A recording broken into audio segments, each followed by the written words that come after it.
Hey everyone, my name's John, and this is another episode of Games in 60 Minutes.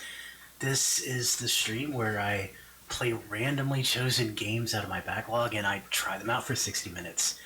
Um, so, for tonight's episode, I had a little change of plan. I originally was going to play Civilization 4, and what I realized was I had just played Civ 6, and so I didn't really want to go right into another Civilization game, and so I was trying to figure out another strategy game that I could play. And it turns out that I was really interested in Crusader Kings III, but it had just come out, and I wasn't ready to spend the $60 on it.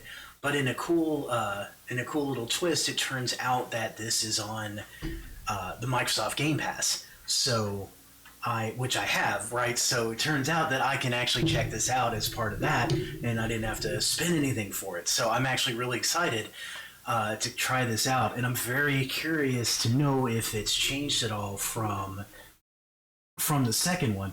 I played the second one, or I tried to play the second one. The problem is it's very overwhelming, and some of that's by design, just because there's a lot going on, right? It's intended to be like a very kind of complex sim.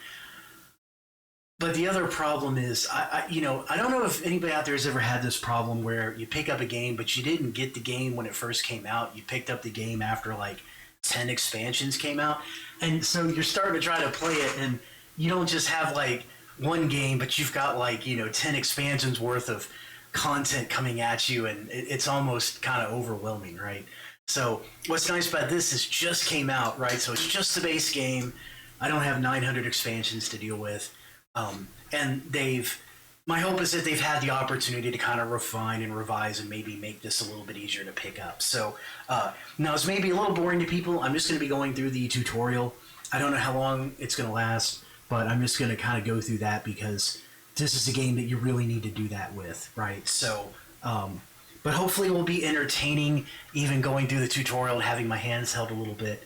I'm still really looking forward to how this is going to play. So, I am going to bring this up, and let's see what Crusader 3 Kings 3 is going to be all about.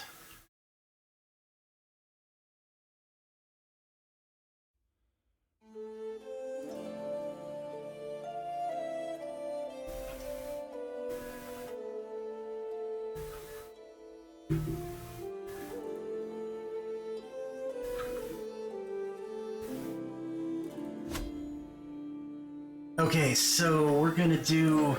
I'm not gonna continue. I always do a quick start of a game just to make sure that it's gonna run and stream okay. So what we're gonna do here is we're gonna do new game, and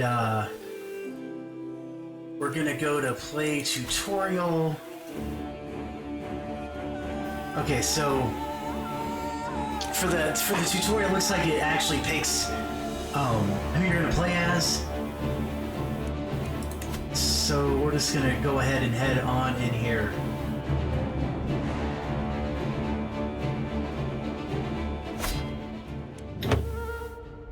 I love the little flare text as over the game loading screen. All right, so lots of text in here, so I'm gonna read it, and I'll read it as I go through, and hopefully I will not be boring my audience to tears. All right. So, you are a medieval ruler. Land is yours for the taking through clever marriages and diplomacy or by way of the sword. There is no one way to win in Crusader Kings, only different ways to enjoy the story that unfolds. Alright, so use your direction keys to move the camera across the map. You can move the cursor to the edge to pan. Home key takes you... Oh, okay, so home key takes you to your realm capital. Boop. Okay, so it looks like I am in... I guess this, Luminich, I guess that's where I'm at. Alright, we got zoom for the scroll wheel. Different information is displayed at the different zoom levels. Oh, I see, so I'm... Interesting, right? So you zoom out and you get, like, the kingdom view, right? That's actually really neat. Oh, and I love like the paper. Got it. So this is what they call the paper map. Okay, I see. So it's paper map.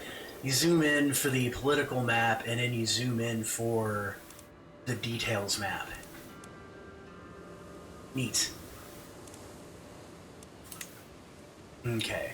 Crusader Kings spans over hundreds of years and many generations. Right now, everything is paused. So they're keeping it paused while we go over some of the basics here. Yeah, so you'll notice all the highlighted text in blue. So this is kind of convenient, right? It's just sort of a quick way to...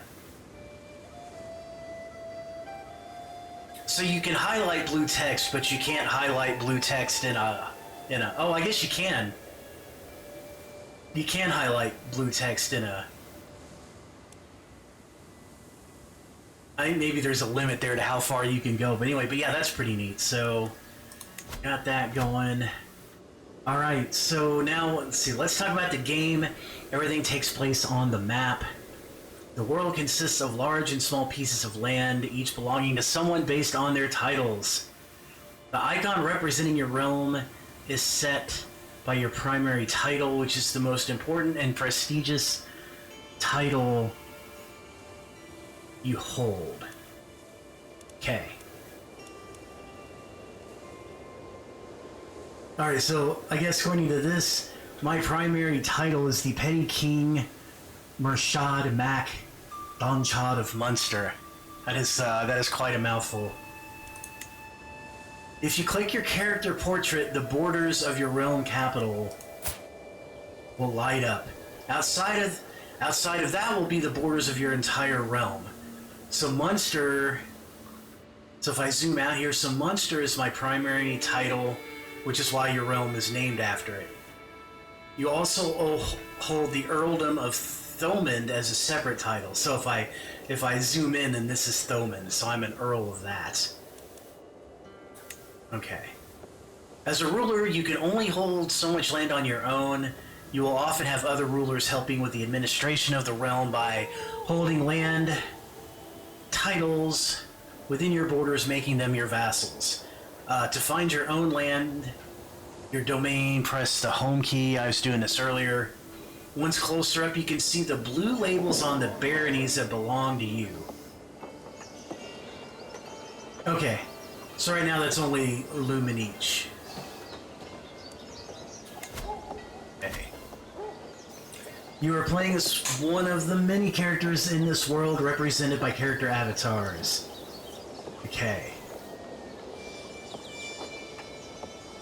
You will need, okay, important stuff here. You will need to make sure that your dynasty survives and thrives throughout the ages. Your titles give you power and control over territory and other characters who might hold titles and land of their own. Okay, so you have 5 skills: diplomacy, martial, stewardship, intrigue, and learning. A lumen each? That's way too much. I can only go as high as 5 wicks each.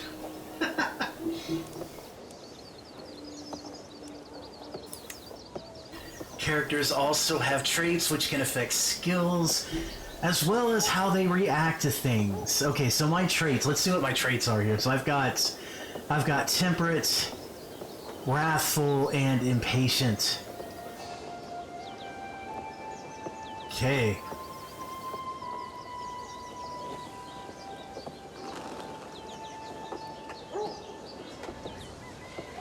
I find it a little funny that I'm wrathful and impatient yet temperate. Like this doesn't seem like it goes with the other two. When a character chooses to behave against their personality traits, it can cause stress. Oh wow, okay. Traits can also impact how other characters react to you. Some people are impressed by the brave trait, while a lustful character is more likely to feature in salacious gossip. Alright. All characters, yes, all characters, have an opinion of one another. which drives their behavior. Low opinion can cause people to rise against you or be unwilling to help you. High opinion can, on the other hand, make characters more inclined to join your murder scheme or fall for your seduction.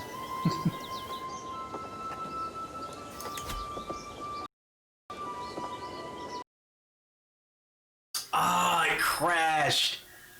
Boo hiss.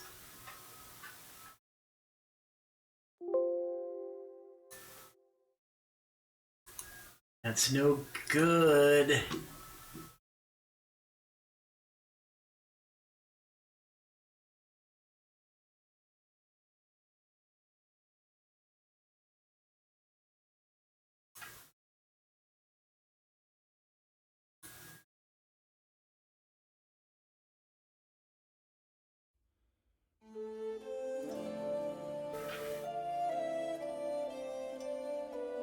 And sadly, I didn't get far in for it to do an autosave, so I'm gonna have to start this over. So I'm gonna try and rush to get back to where we were before. Right, so tutorial. I'm hoping that this is not a, gonna be a regular thing.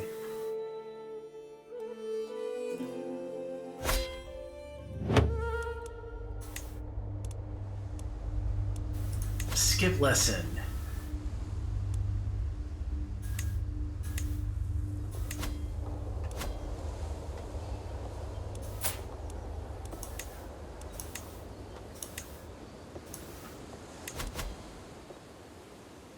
Okay. So that was nice. That actually didn't take me hardly any time to get to where I left off. Alright, so to help you further your goals, you'll need gold. Among other things, gold pays for building armies and bribes. Gold is collected passively from both your holdings and your vassals as tax. Larger vassals and more important holdings give you more tax. However, money is not all. Certain things can only be achieved by spending the right amount of prestige or, for religious matters, piety. You can see the current state of your gold, prestige, and piety in the bar to the top right. So I've got about a little over 1,000 gold. Which, yeah, it's interesting because I'm barely making any money compared to what I've got, so I'll have to keep that in mind. I've got 600 prestige, and I'm wondering if maybe I start with more because I'm doing the tutorial. Alright, so, and I've got 250 piety, and 117 renown. Okay. So prestige is how respected you are. It can be earned over time or actively, such as marrying into prestigious dynasties or fighting as an ally in wars. Okay. Some actions cost prestige, like declaring a war. Okay. These allow you to leverage your celebrity for your own benefit, and characters won't think less of you for using them. With a lot of piety, you'll have an easier time interacting with your head of faith. As you are a Catholic, this is the Pope. Piety can be gained from passively from the learning skill and from the virtuous traits, or actively choosing to do religious things like going on a pilgrimage. Okay. Similar to Pristine, you can spend piety to, like declaring holy wars, or if you want to create a new faith.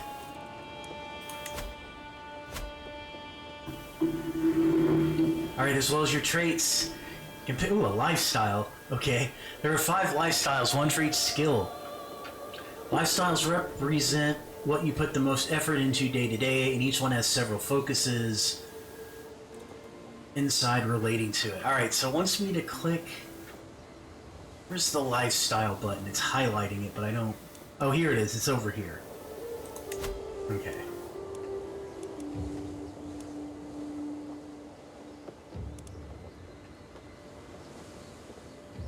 Alright, so it wants me to choose a focus. So if I pick within the marital lifestyle, so I can pick a... I've got strategy. So strategy just seems to make you better, I guess, at fighting. And then authority seems to give you something called dread. Dread is a measure of how feared a ruler is. Okay, got it. So that's authority. So authority makes you scary. And chivalry gives you something called prowess. I'm gonna have such a hard time remembering all these different things. Prowess is a secondary skill. As if I'm gonna remember all of the primary skills. A secondary skill that reflects the character's aptitude in personal combat. Huh. Okay. So that's interesting. So you have martial. Oh, okay, I get it. So prowess is how well you individually fight, and martial is like how well you lead your armies. So it's more about leadership. That's interesting.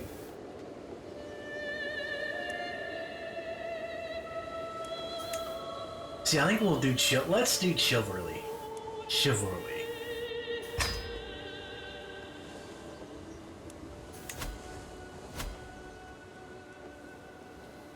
Alright. Now that we've selected a focus, we can move on to other people. If you're new to this game, interacting with other characters is key. Hey, Slytherin chick, nice to see you. And a happy birthday to the hubby today. Hope he had a good stream earlier.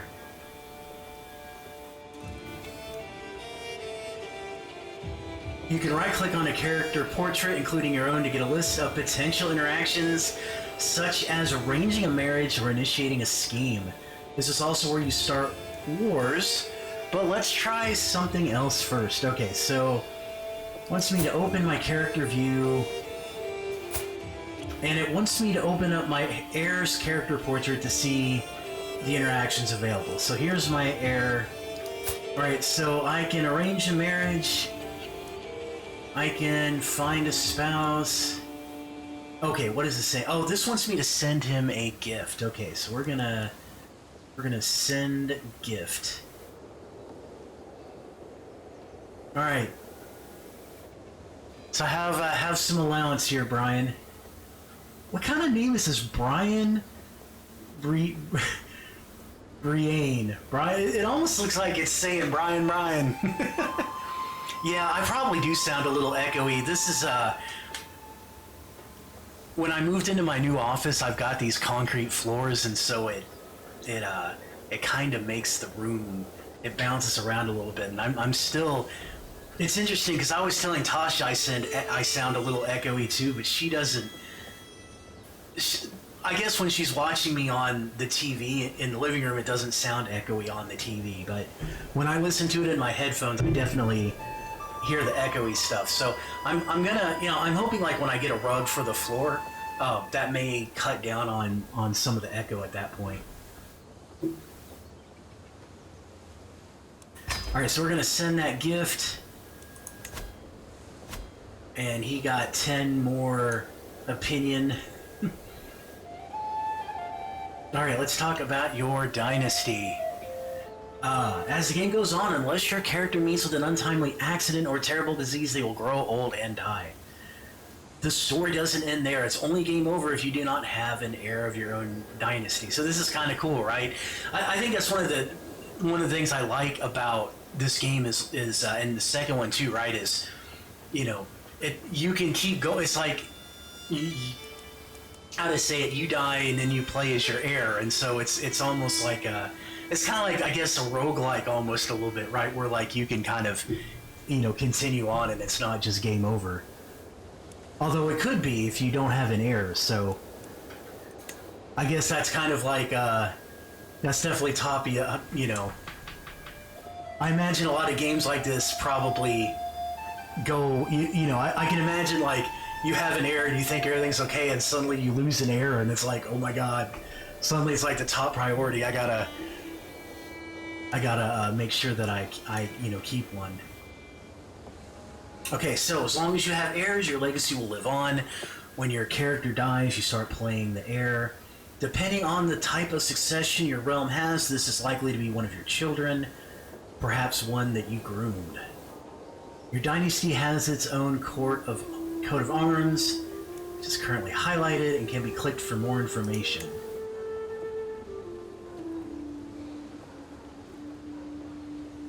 interesting. I am insignificant. Yeah, that's a good point. That's a good point. It is like The Sims.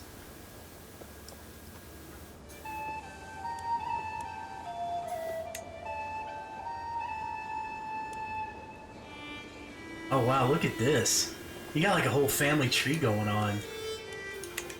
Hold on, let me take a closer look at this. Oh, this is neat. So you can see like your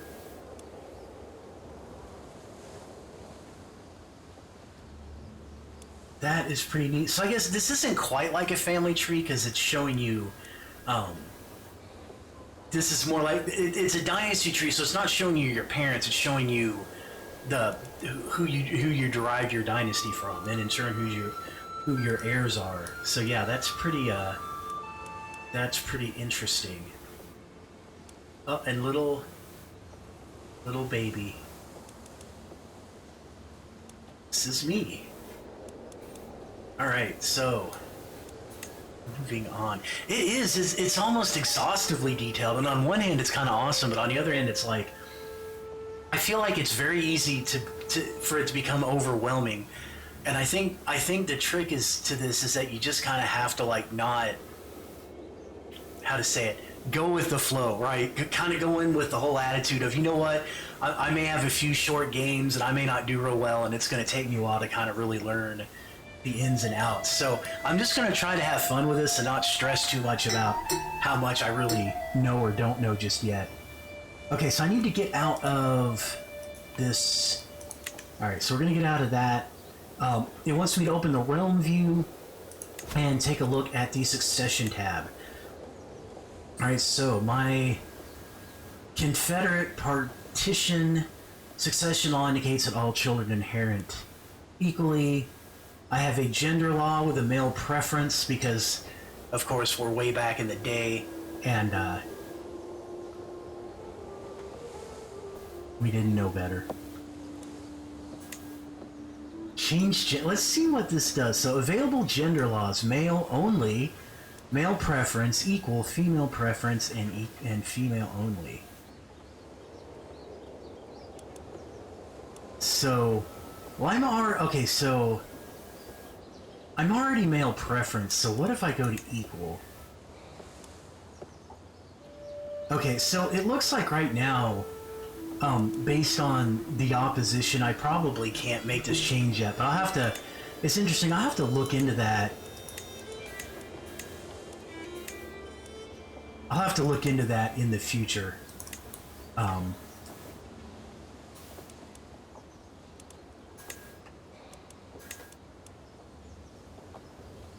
Okay.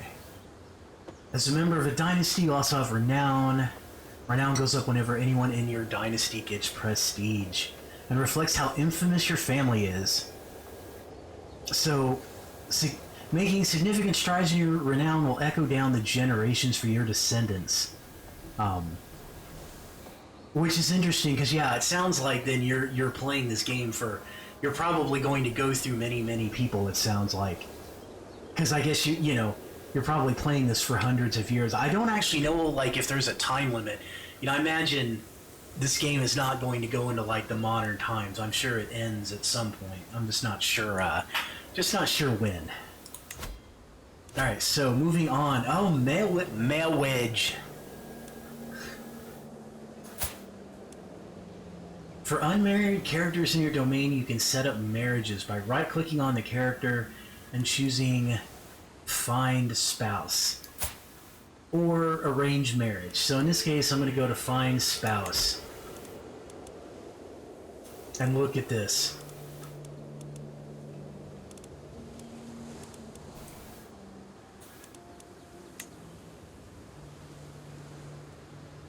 Yeah, forget Tinder. Apparently I can just pick from a ridiculous amount of people, and this is really creepy. Apparently I can marry a child, which, can I just say, that's a big fat no. Okay, so Let me get back to reading here a little bit. So, your own character is visible on the left.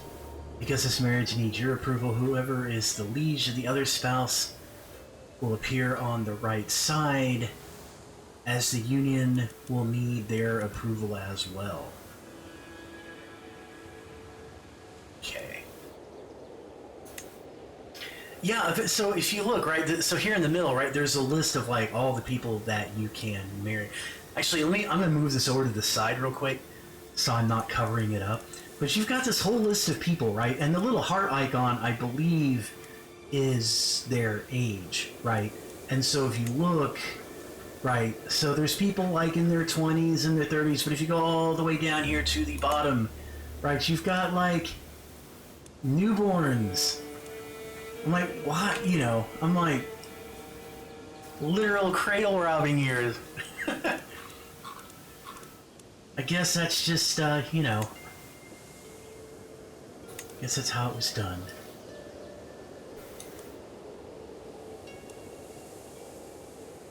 Right? Yeah, I know. Okay, so it wants me to get married. I need to kind of think. I'm gonna have to put some thought into this, because I'm for sure not marrying a newborn, but, like, I'm trying to think. It's not really telling me.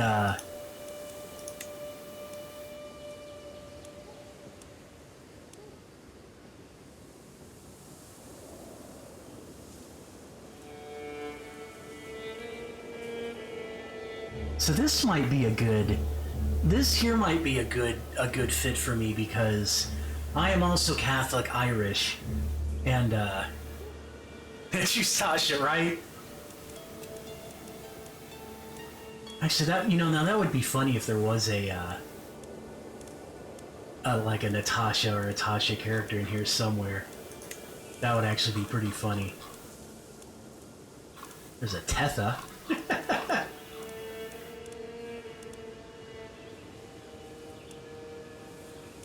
If not, you're in the doghouse.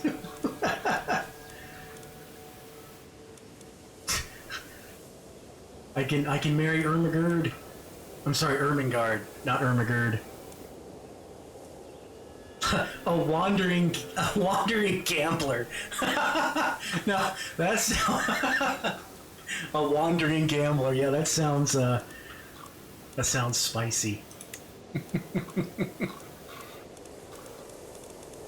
Okay, let me try. So what I'm doing is, you'll notice I'm clicking these icons, so I'm sorting by the different skills, and I'm looking to see who's, like, the most skilled at different things, right? Just to see what kind of my options are.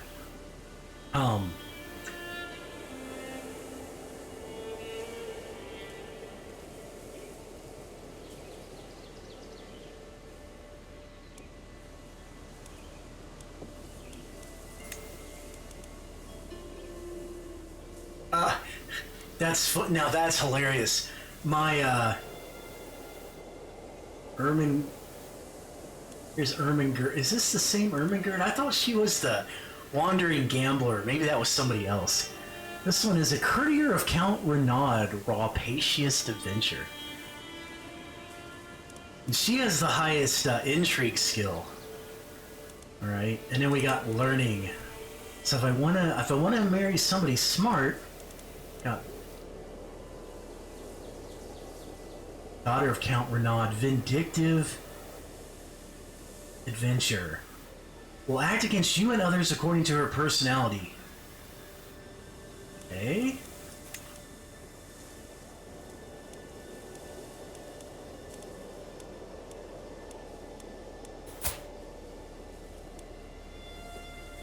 Let's see, what is a rapacious? By the way, I do kind of enjoy the fact that you can, like, oh, well, I see she's bisexual. Apparently, it's crazy. You can just highlight over anything and find out something else here. So, she's paranoid, diligent. What a strange combination. She's paranoid, diligent, and ambitious. That smells like trouble to me. I'm gonna I'm gonna pass on that. I can already tell. I'm gonna spend the rest of my hour. Oh, you know what I didn't do? I didn't turn on my stupid timer. Bad John. Because I've been playing almost 30 minutes already, so I'm gonna have to fix my timer so I don't go over by like a ridiculous amount of time here. So give me a second. I'm gonna fix my timer. I got really good at remembering to do that, and then I got distracted. Let's see here. Where is...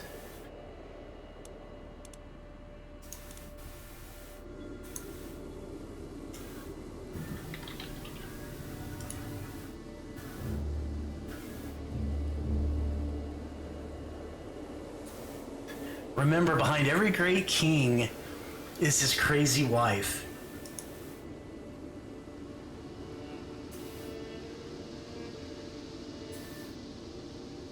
Alright, so we're gonna...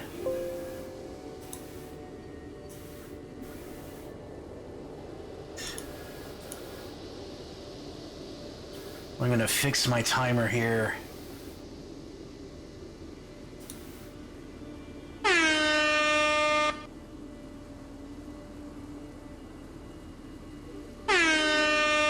Ah, geez, now I can't get it to reset. I love technical difficulties.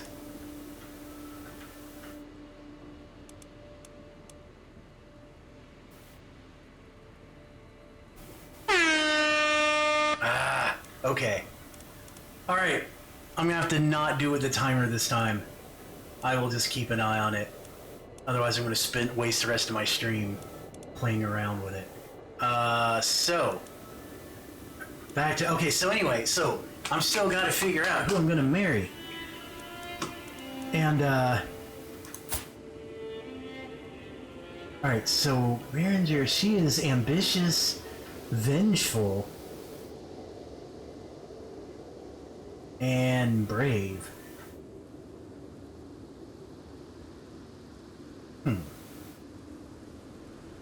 So that's pretty interesting. Some of these are some really interesting traits. Like ambitious seems pretty cool. But vengeful, see, this is kind of bad because like I'm Catholic, so like this is a bit of an issue. Brave's pretty cool. Let me go back. I'm gonna go back to a couple of my early ones here. All right, we got Inga. So Inga is just and honest and generous. So Inga's a real goody-goody.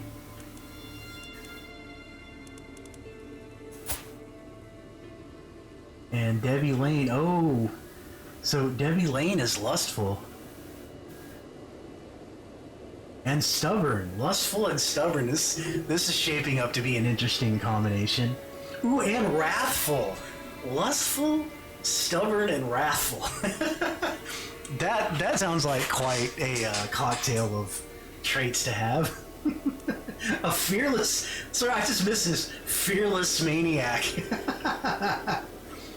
Wow.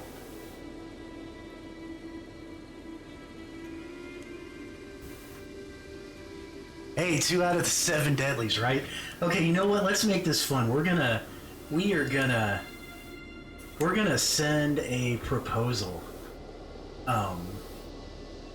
And look at that. She's gonna accept. Wait, oh, he will.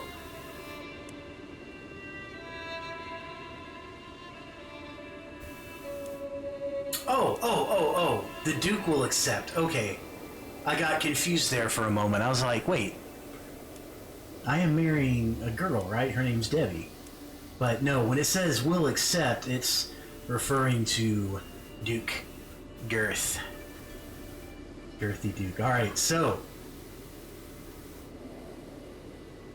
Now, why do I get... Oh, wow, I'm getting a big... now, hold on. Because what I don't like about this is, if you look at this, marrying unlanded... Oh, okay. So, hold on. Let's go back. Let's go back.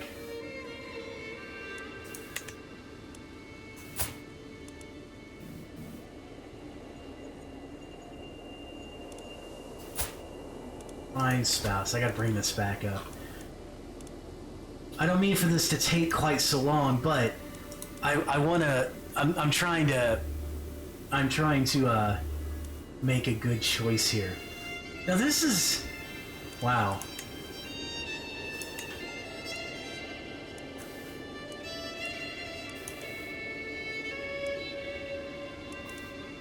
Apparently when I try to sort by prestige gain, I'm getting a bunch of, You gotta find you a girl with huge tracts of land. There's just... It's kind of crazy, like, just how much stuff you can, like...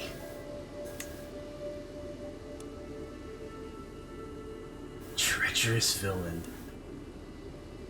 I don't think I want to marry a treacherous villain.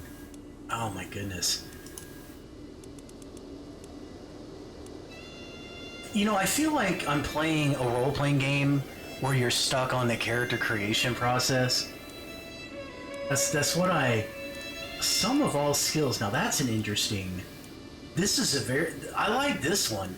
Right, this one you can get somebody who's well-rounded, right? So she's actually got a lot of good skills. So let's take a look at her. So she is a vindictive adventurer. So what does that mean? That means ambitious, vengeful, and brave. Oh, I think I was looking at her earlier. I do think I was looking at her earlier. And she's Catholic French, so that's a decent...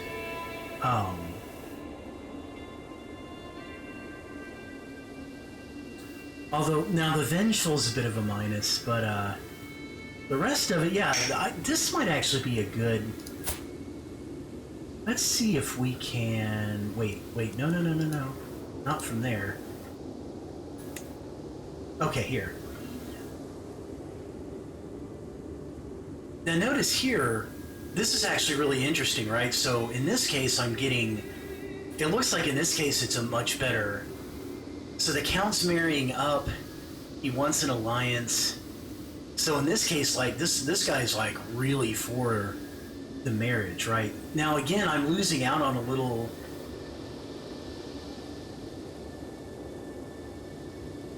It looks like I'm losing out a little bit here, but... You know what?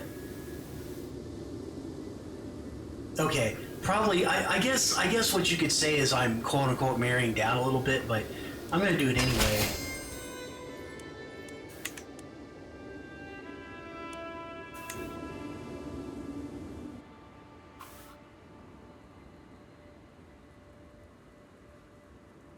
Oh yeah, if I hit the home key, it'll take me back home.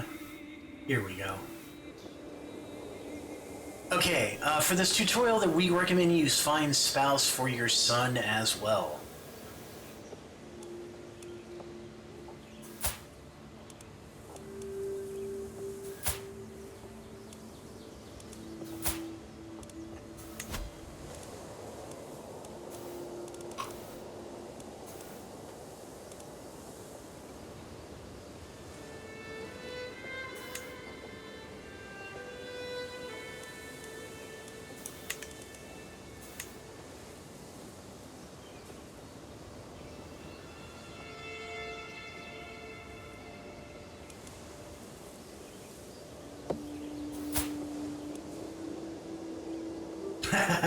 Arrogant, lazy, trusting. Alright, maybe not her.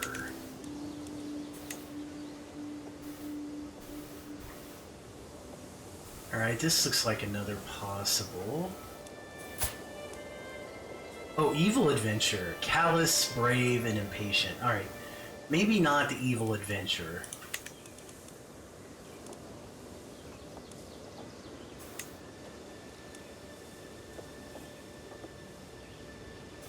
I love this gracious... I love these labels. Gracious antagonist. So we've got compassionate. How are you compassionate and vengeful at the same time? That's great. Actually, I guess you could be, but... And gregarious.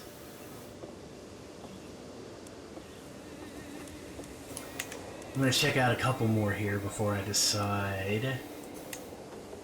Alright, so this is Agnes. A rapacious atheist.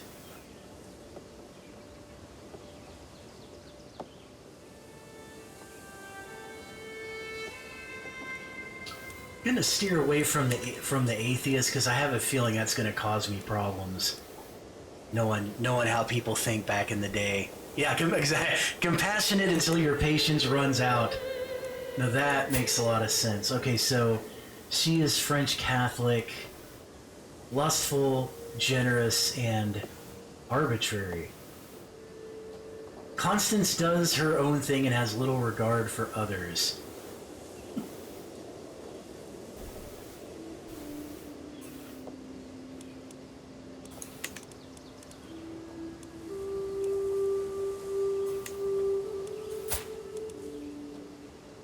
Content, deceitful, vengeful. Wow.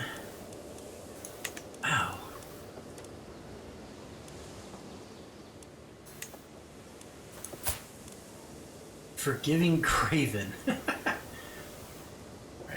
Craven.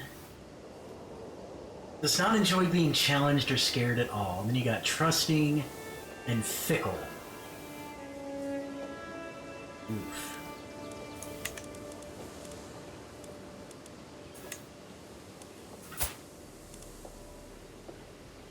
All right, we got greedy, we got vengeful, and we got lazy.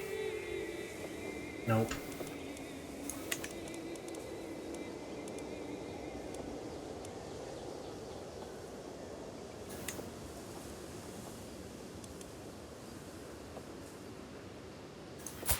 Dishonorable zealot. This doesn't sound good. All right, so we've got zealous, arrogant, deceitful. Oh my gosh, I'm never gonna find anyone. It's like dating. Vengeful, sadistic, wrathful. Well, I got a real Tasmanian devil here.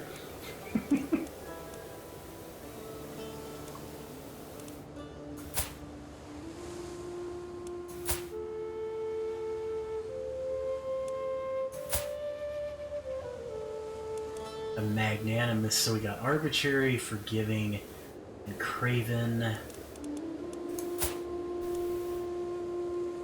Fickle, content, and vengeful.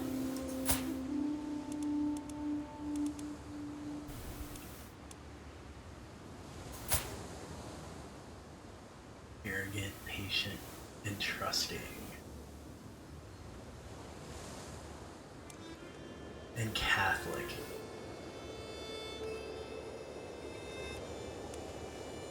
Okay. We're gonna go with Elizabeth. Alright, so I don't get, so it looks like I don't get any prestige, but yeah, again, I'm kind of marrying down a little bit, but still, I think this will work.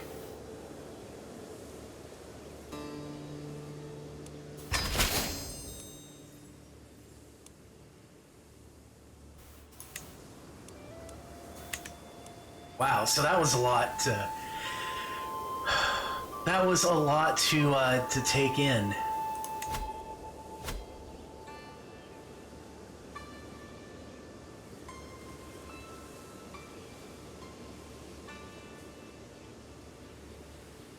Alright, so in the future, it won't hurt to keep an eye on your line of succession.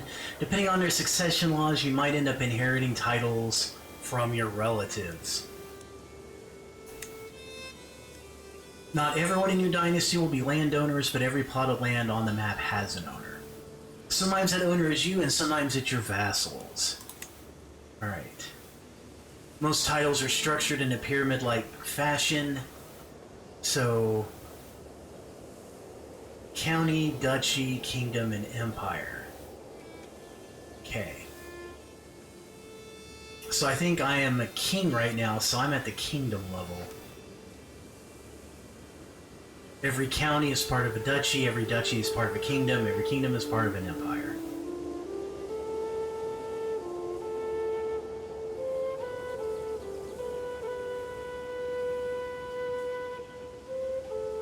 Your current ruler is in charge of a petty kingdom, which is actually a duchy. Interesting. Okay. So I'm actually not that high up.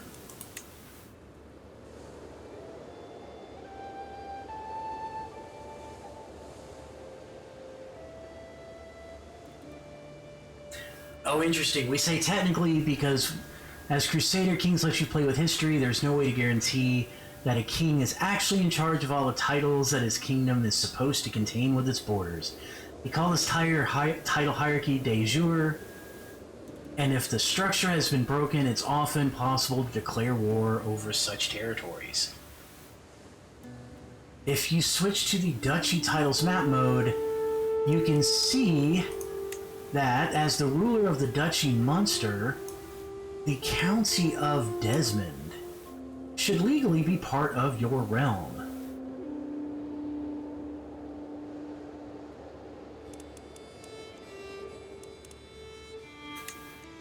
I see. So this is interesting. So the Earldom of Desmond is an independent realm, but according to... that's part of the Kingdom Duchy, right? So this is supposed to belong to me according to the duchy I'm a part of. And in turn, I am a part... I don't rule the whole kingdom, but I am a part of Ireland. And Ireland is part of the Britannia Empire. Interesting. Part of the Catholic faith. Irish. These maps are pretty neat. Alright, so let's go back to the realm mode here. Alright. And, the de jure title of Munster consists of 3 counties. Their names should be visible on a map. So you've got Thomond, Desmond, which is owned by a neighboring ruler, and then Ormond, which is held by your vassal. And then within the counties are baronies. It is on this level we will find your holdings. The holding is the central settlement of a barony or county capital. It provides taxes and levies to its holder, depending on its holding type. The collection of holdings personally owned by a ruler is called a domain.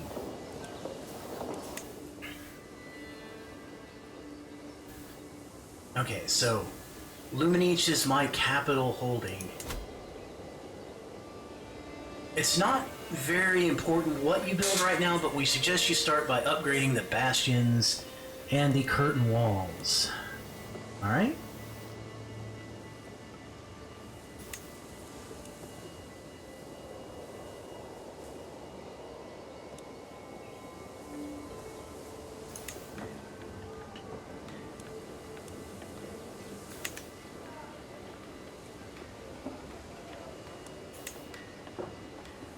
Every holding provides taxes to their holder. If that holder is a vassal, they will also pay taxes to their liege.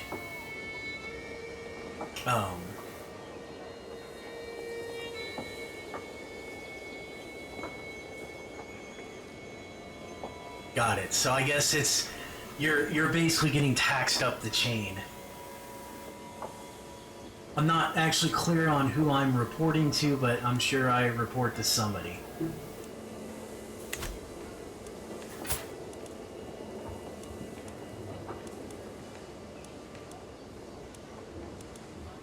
I'm actually curious about that, but I don't actually know how to look, So here are my vassals. So I have 2 vassals. And, interesting, I have a whole court full of people. And then I have my family.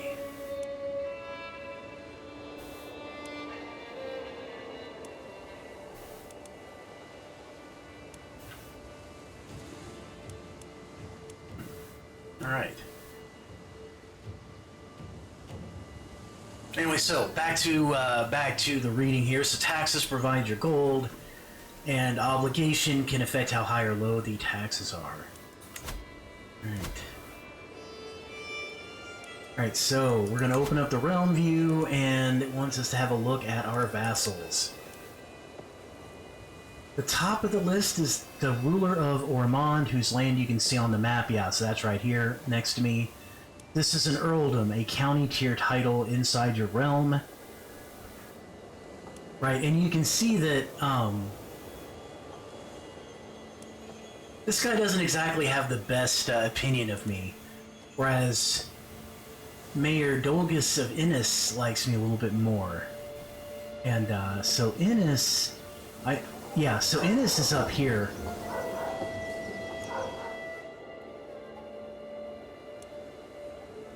Alright, moving on. It is worthwhile keeping your vassals happy. This keeps them out of schemes and factions against you. No matter how mighty a ruler your character is, if your realm unites against you either to depose you through war or just to murder you while you sleep, your reign is bound to be cut short. Some of your vassals might serve on your council, making their opinion extra important, as they will be trusted with counselor tasks. Which is actually a really good question. How do I know who is on my council? I'm not sure of that yet.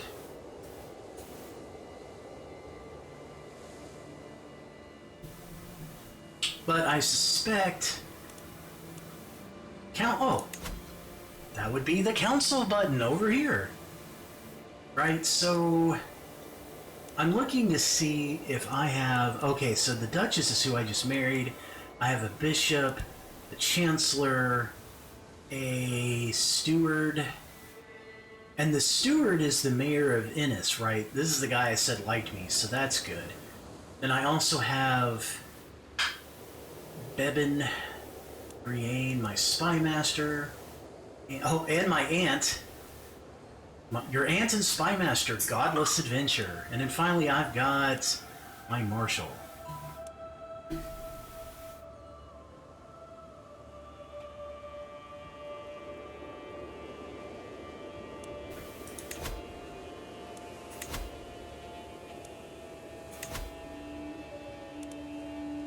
So this is the guy Ragnvald's Sigtrisson.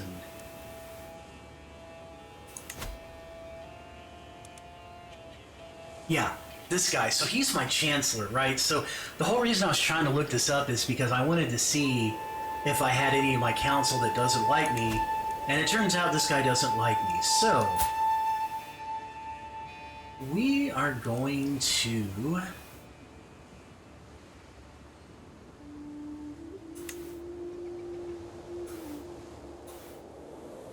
Okay.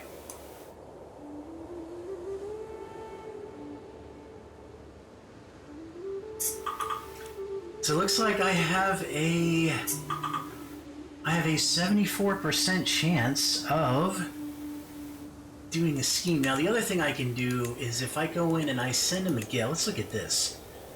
So if I spend 100 gold, but I only get 11 opinion out of that. So I say I'm going to do the scheme because I'll get a much better return on that. So we'll see how that goes. Scheming against my own council. I love it. There's a limit to how many vassals you can comfortably be in charge of before your realm becomes unwieldy. Going beyond this vassal limit affects taxes and levies provided to you. This doesn't matter for the tutorial, but when you start to build your own kingdom, be mindful of growing too fast. If you end up exceeding your vassal limit, you can grant lower ranking titles away to your vassals. Sometimes you can even create new higher tier titles to consolidate the power in an area and the titles under it. Okay. Moving on. Realm and domain. Your realm is the complete body of land and titles that you own, including the areas held by your vassals. Right. So right now for you, this means the counties of Thomond and Ormond. because I don't rule Thesmond. When domain is used, we are instead referring to the land that you own personally without vassals. Okay, so that's realm and domain. So domain is, I guess you could think of it like the land I control or rule over versus the land that I directly own. Note that there is a limit to how much land you can hold personally before you start incurring penalties, the domain limit. So I'm not there yet, but it looks like I can go up to 5.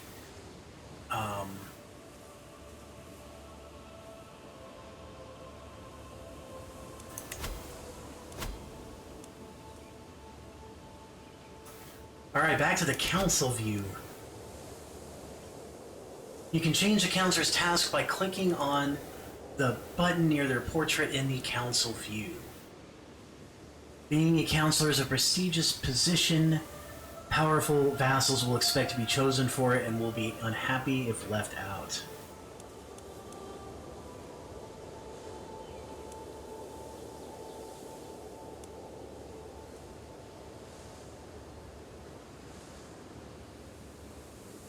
Interesting.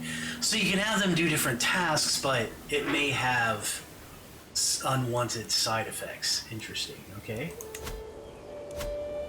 Schemes. Now that's funny, I know all about schemes because I just started one already.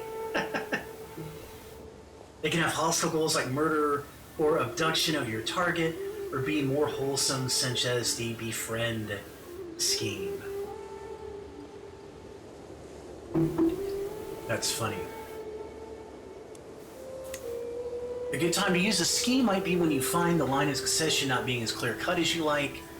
One way to get ahead is to simply remove the competition quietly and with no witnesses. Murder schemes come with the risk of discovery. If your attempt goes awry, it will make your character unpopular, especially with your target. The sway scheme is made for increasing the opinion someone has of your character. Yeah, I know all about that. Alright, so we go to the council view.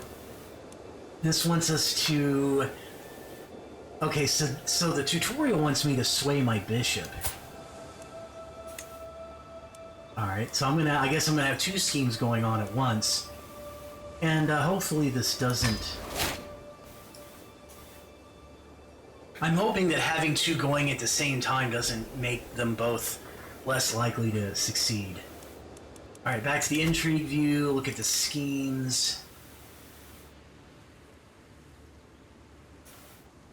Now that's odd.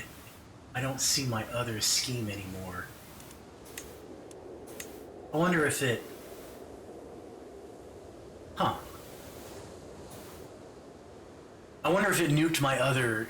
I wonder if the tutorial nuked my other scheme. If you're unhappy with your scheme, you can always cancel it by clicking the Abandon Scheme button next to the scheme. Got it.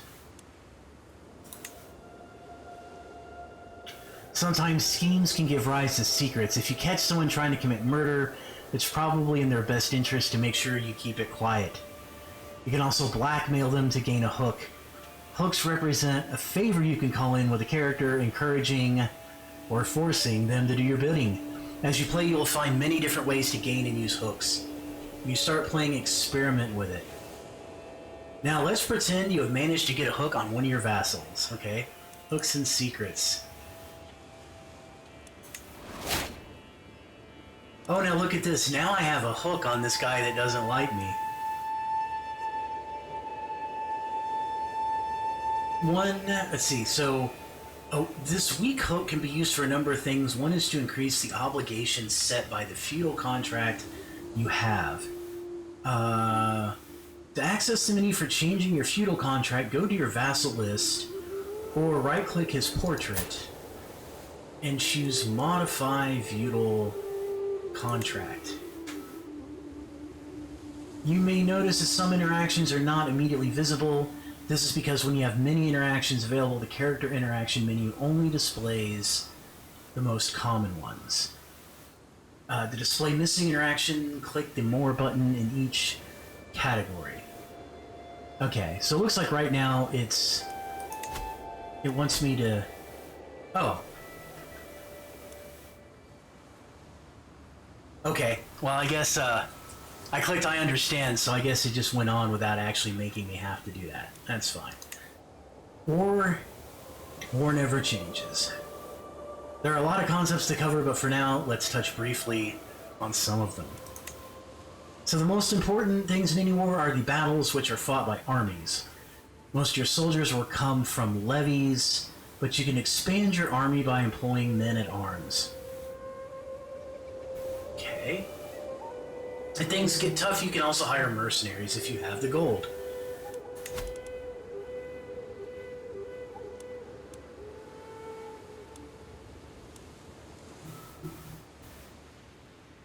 Okay. So this is my levies, and I guess I'm guessing the 6 of 6 represent my armies.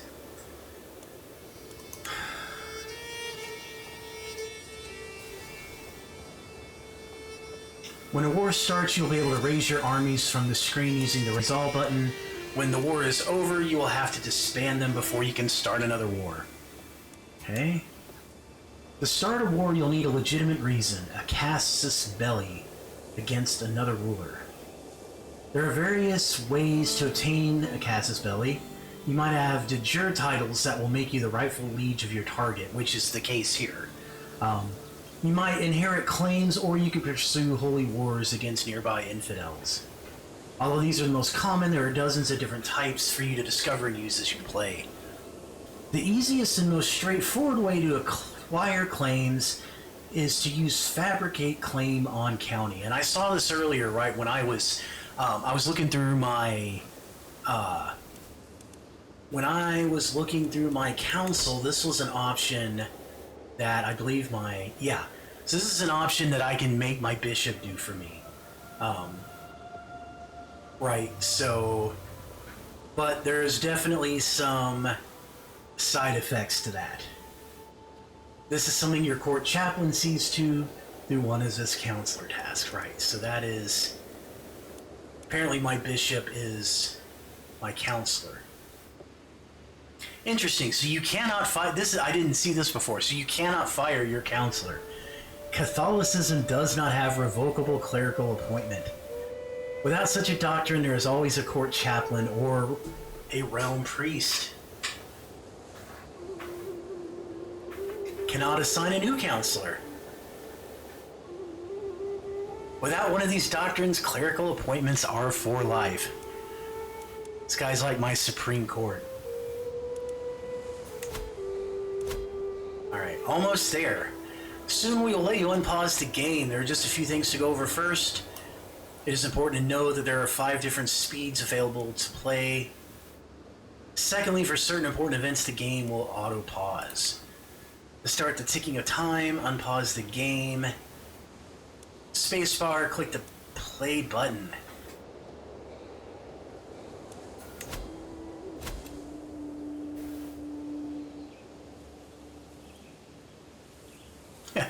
Yeah, if the appointment's only for life, there's only one way to fire him. Yep, that's a scheme in the making, isn't it?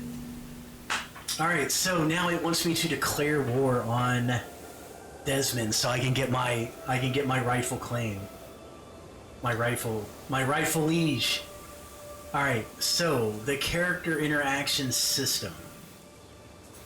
Alright, let's think about this. So I've clicked on Desmond. Desmond is owned by this guy. So if I come into here, then I can declare war. So I need to choose. How do I choose?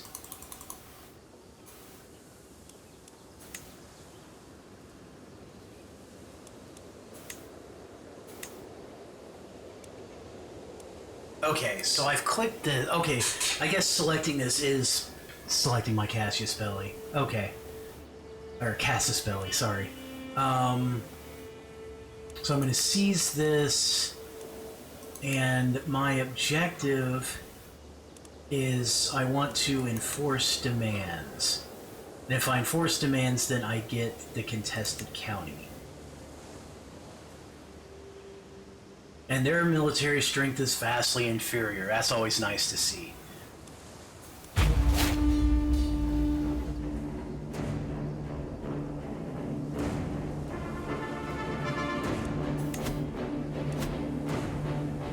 Okay. Now that I've declared war, I should rally my armies. A button is appeared at the bottom. But you can always do this from your military view. Wherever your rally point is, in this case Thomond, that's where your army will gather and wait your instruction. Alright, so we're gonna raise our armies. I'm gonna hit the play button so that they will actually start to get to work. To move your army, left click on the...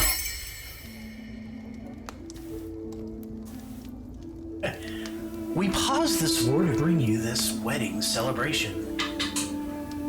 With my marriage to Petty Queen Berenier, the realm expects us to throw a suitably extravagant wedding celebration. It is well within my right to collect a royal aid duty as part of this, but some may consider it tasteless to levy an extra tax during a time of jubilation. Okay, interesting. So, I can either gain 75 gold, or I can gain 350 prestige. I'm going to go for the prestige. To move your army, left-click on the army and right-click on the area where you want them to go, such as the enemy capital. That sounds like a plan. So, left-click on the army. We're going to right-click right there.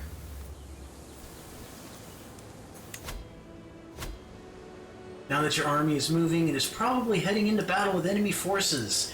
This can be a head-on encounter with other armies or the start of a siege. Oh, we already got it going on here. Battles will happen automatically if two hostile armies cross each other. Ooh, my brother died. And I lost... My brother died and I lost stress from it. How does that...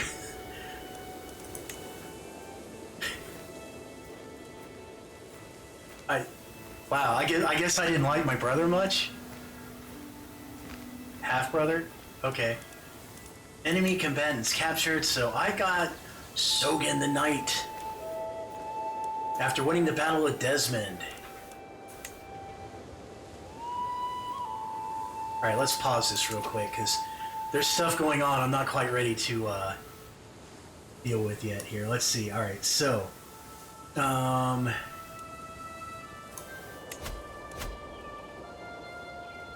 A siege. Your army is attacking an enemy holding. Click on the highlighted icon, the spearheads, to find out how it's going. Alright, so siege progress. It says 90.7 out of 250. I'm going to zoom in on this a little bit.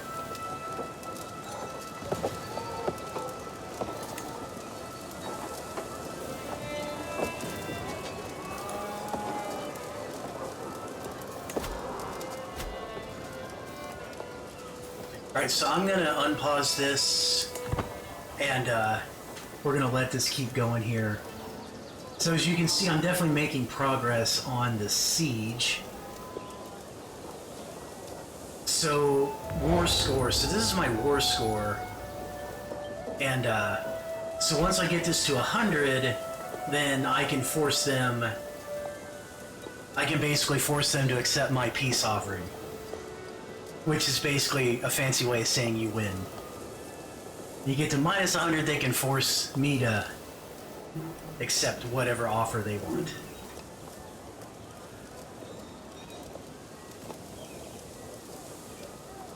Alright, so I'm slowly but surely winning the battle.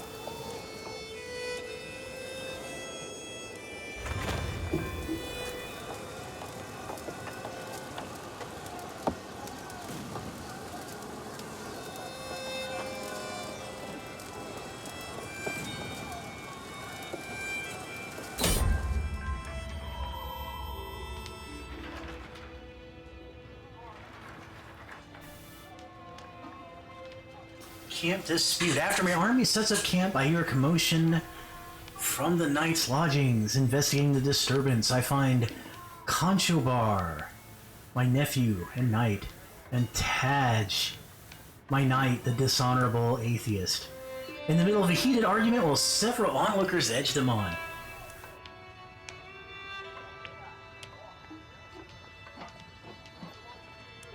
Now this is actually really cool.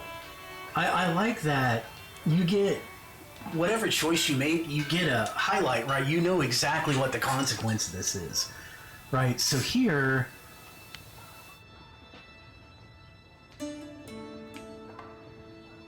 now notice here, I have a 60% chance of failing to deliver a speech, in which case it's just going to escalate. So this doesn't seem like a very good option, right? So that's, although if my see, the problem is I think I'm not very good at diplomacy, right?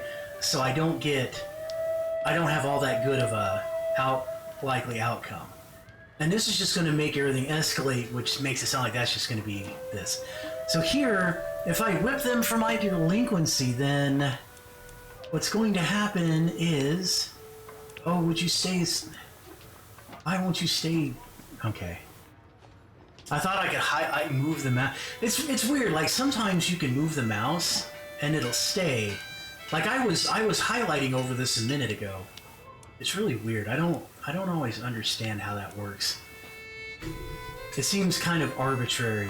See this? See? Now it stays, right? I gotta figure out. Like, yeah. See, and now it stays again. Yeah, it's weird. Okay. Well, anyway, so so they're gonna both get hurt, which is not really good. And then, last but not least is, saw this, I'm going to my tent. Okay, so I'm just about to wrap this up actually, so Tasha's saying good night. But yeah, I'm actually about to wrap this up because we have hit the hour mark.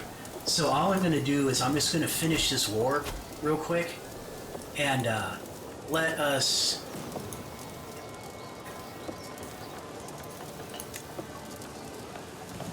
Right, and so what's going to happen here is this is where I get to enforce my demands. So I'm going to get the county.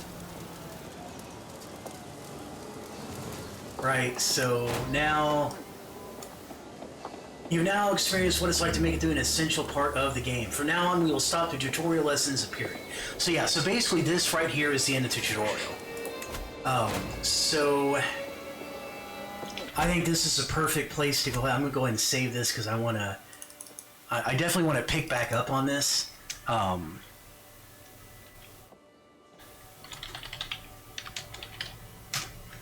Play this some more. I hope this kind of gave everybody a bit of a taste of what the game is like, because I appreciate sometimes that it's really hard with these strategy games to get a good idea, you know, from just the tutorial, right? And just with an hour. So, but yeah, let's talk about the verdict. What did I think of the game? It was definitely, I had fun with it. What I find interesting, and I'm trying to remember my time playing the second Crusader Kings. Unfortunately, it's been a while, so it's not real fresh on my mind, but this seemed a little bit easier to kind of get into, and a little, I think the tutorial's a little better. It still seems a bit overwhelming, but not to the point that you can't play, right? And I think that's what I liked, is it showed me a lot of stuff. There's a lot I don't know, but like I don't feel like I feel like I could just keep on playing, and if it, you know, it doesn't feel like it's impossible to figure out. And because everything's so like highlight, you know, the way that like you can highlight literally almost anything, it definitely makes it what am I trying to say? It makes it easy to look stuff up and understand things. So I think I feel like the best way to describe this game is kind of that like easy to learn, hard to master.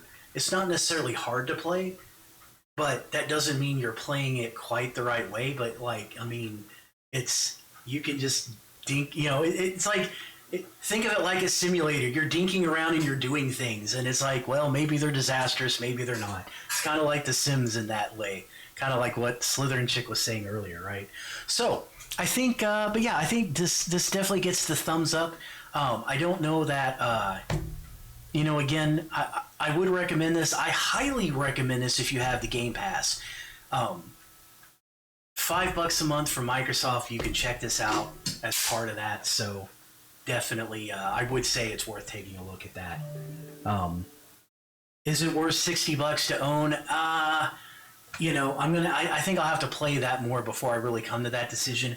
But I will say that I think people that played the second one will love this one, right? So, I think in that sense, yeah, I think if you're looking for this kind of game and you know what you're looking for, you're not going to be disappointed. So, with that in mind, I'm going to fire up the randomizer. Let's find out what is in store for the next episode. I know that I didn't play Civilization 4 tonight, but I'm just going to put that back in the backlog, and we're going to do a random game for the next time. So, speaking of which, next time will be Friday evening, 9 o'clock Central. That's my regular schedule, Monday, Wednesday, Friday at 9 o'clock. So, next episode is Under Hero. All right, Under Hero. So I'm going to quickly look up that game because I'm not at all familiar with it. And we're going to see what Under Hero is all about. Let's go to the store page. Let me flip over to...